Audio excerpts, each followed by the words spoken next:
అందరికీ నమస్తే అండి. అమెరికాకు ఇరాన్కు శాశ్వత శత్రుత్వం ఏమైనా ఉందా? లేదు, శాశ్వత శత్రుత్వం లేదు.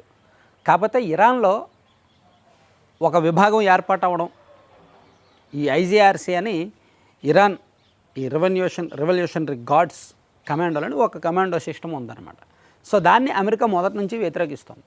అండ్ ఇరాన్లో అంతర్గత తీవ్రవాదం కారణంగా అది ఎప్పటికైనా సరే పక్క దేశాలకు ముప్పే అనేటట్టు అమెరికా మొదటి నుంచి వ్యతిరేకిస్తుంది. అండ్ ఇరాన్లో జరుగుతున్న అణు కార్యక్రమాల కారణంగా ఇజ్రాయెల్కి ముప్పు ఉంటుంది కాబట్టి ఇజ్రాయెల్ ఇరాన్తో శాశ్వత శత్రువుగా ఫైట్ చేస్తుంది.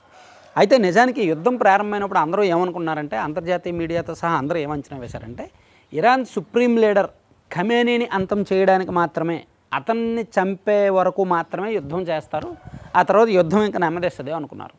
కానీ ఆగల. ఖమేనీ చనిపోయిన తర్వాత కూడా ఖమేనీ చనిపోయారు, ఖమేనీ కుటుంబ సభ్యులు అందరూ చనిపోయారు, దాదాపుగా 20 మంది చనిపోయారు. అయినా సరే యుద్ధం ఆగట్లా, యుద్ధం తీవ్రత పెరుగుతూనే ఉంది. దానికి ముఖ్య కారణాలు ఏంటనేది అమెరికాలో ఒక ప్రముఖ మీడియా సంస్థలో రాశారన్నమాట. అదేంటంటే, డొనాల్డ్ ట్రంప్ మీద గతంలో ఇరాన్ 2 సార్లు డొనాల్డ్ ట్రంప్ని ప్రయత్నించారంట. డొనాల్డ్ ట్రంప్ హత్యకు ప్రయత్నం చేశారంట. అది ఎప్పుడెప్పుడు అనేది కూడా ఒక వార్త రాశారనమాట. సో దాని కారణం ఏంటంటే, అమెరికా అధ్యక్షుడు డొనాల్డ్ ట్రంప్ను చంపడానికి ఇరాన్ కుట్ర చేసినట్టు అమెరికాకు చెందిన ఓ ప్రముఖ మీడియా సంస్థ పేర్కొంది.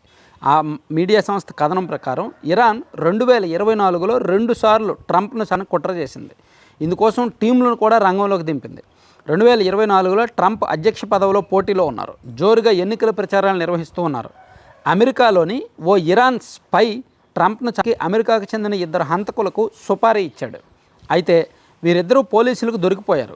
వీరిలో ఒకరిని పాకిస్తాన్కు చెందిన ఆసిఫ్ రజా మర్చెంట్గా గుర్తించారంట. 2024 నవంబర్ ఆ టైంలో డొనాల్డ్ ట్రంప్ ఎన్నికల ప్రచారంలో ఉండగా ట్రంప్ని చంపడానికి ఇరాన్కు చెందిన ఒక స్పై ఏజెంట్ అమెరికాకు చెందిన వాళ్ళకి డబ్బులు ఇచ్చి పురమాయించాడంట. వాళ్ళు అమెరికా పోలీసులకు దొరికిపోతే పోలీసు విచారణలో ఈ విషయం చెప్పాడంట. మాకు ఇరాన్ స్పై ఏజెంట్ డబ్బులు ఇచ్చాడు కాబట్టి మేము ట్రంప్ని వచ్చామని చెప్పాడంట. అలాగే 2020లో అమెరికా చేసిన దాడుల్లో Iran revolutionary guards commander Qasem Soleimani చనిపోయాడు. దీనికి ప్రతీకారం తీర్చుకోవడానికి ఇరాన్ ట్రంప్ను పూనుకుంది.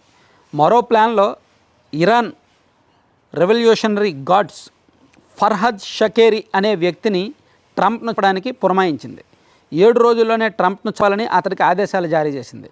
ఒకవేళ ట్రంప్ను లేకపోతే ప్లాన్ను ఎన్నికలు అయిపోయే వరకు వాయిదా వేస్తామని కూడా చెప్పింది. ట్రంప్ ఆ ఎన్నికల్లో ఓడిపోవడం సులభం అవుతుందని ఇరాన్ భావించింది. ఇరాన్ రెవల్యూషనరీ గార్డ్స్ ఆదేశాల మేరకు షకేరీ న్యూయార్క్కు చెందిన కార్లిస్లే రివేరా జోనాథన్ లోడ్ హాల్డ్ అనే వ్యక్తిని పురమాయించి సుపారీ కూడా ఇచ్చాడంట. ట్రంప్ను చంపడానికి అతను ప్రయత్నాలు కూడా మొదలుపెట్టాడు. దాడి జరగక ముందే పోలీసులకు షకేరీ అరెస్ట్ చేశారు. ఇలా 2 సార్లు ఇరాన్ చేసిన ప్రయత్నాలు బెడిసికొట్టాయి. ఒకసారి స్పై ఏజెంట్ ద్వారా పాకిస్తాన్కు చెందిన వాళ్ళకి డబ్బులు ఇచ్చి ట్రై చేశారు, ఫెయిల్ అయ్యారు. మరోసారి ఈ ఐజీఆర్సీ కమాండో ద్వారా మరో వ్యక్తికి డబ్బులు ఇచ్చారు, అతని ద్వారా ప్రయత్నించారు, ఫెయిల్ అయ్యారు. వీళ్ళిద్దరూ కూడా పోలీసులకు దొరికిపోయారు. పోలీసులేమో పోలీసు విచారణలో ఈ విషయాలు వచ్చాయి. ట్రంప్ని వచ్చాము సో అండ్ సో వ్యక్తులు పురమాయించారని. ఈ 2 కేసులు, ఒకటి 2020, ఒకటి 2024. ఈ రెండింటికి కూడా మూలాలు ఏంటి?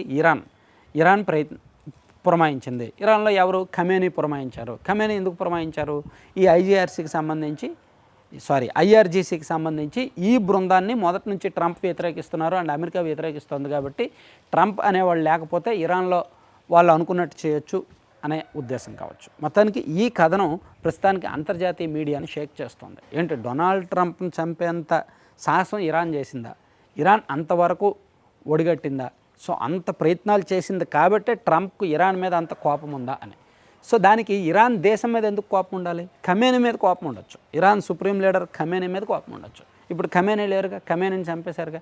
ఇంకా యుద్ధం సాగించడం వలన అక్కడ నష్టపోతున్నది ఇరాన్ దేశంతో పాటు ఇరాన్లో సామాన్యులు ఎక్కువ మంది నష్టపోతున్నారు. ఈ యుద్ధంలో ఇప్పటి వరకు 1240 మందికి పైగా ఇరాన్ దేశస్తులు చనిపోతే అందులో 200 మంది పిల్లలు ఉన్నారు, 165 మంది బాలికలు ఉన్నారు, ఒకే పాఠశాలకు చెందిన బాలికలు.